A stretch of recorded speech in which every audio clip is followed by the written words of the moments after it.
เพียงผู้คนมากับสาวนาบ้านป่าคาดอนคนเลี้ยงควายเอาไว้อาศัยไถนามาก่อน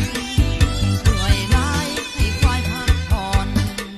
ควายแม่ดำแสนแข็งแรงงอนให้ควายตู้ดอนไถเปลี่ยนวันกันไป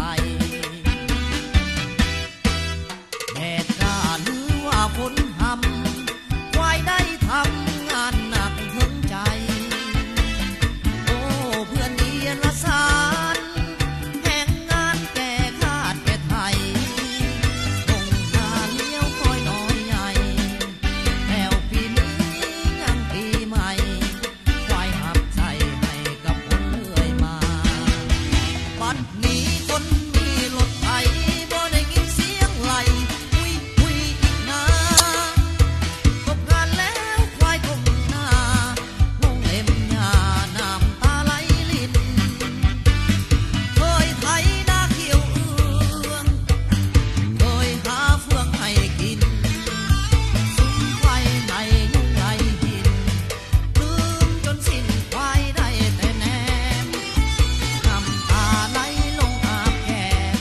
แถมเจ้าของยังกล่าวขายเสียงดังหอดมือคนซื้อตกลง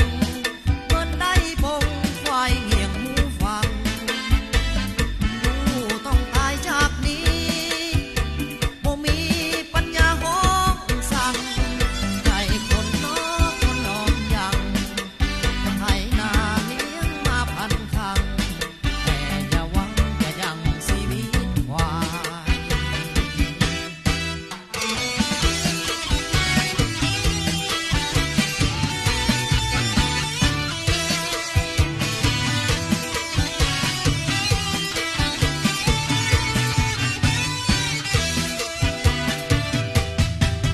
บัดนี้คนมี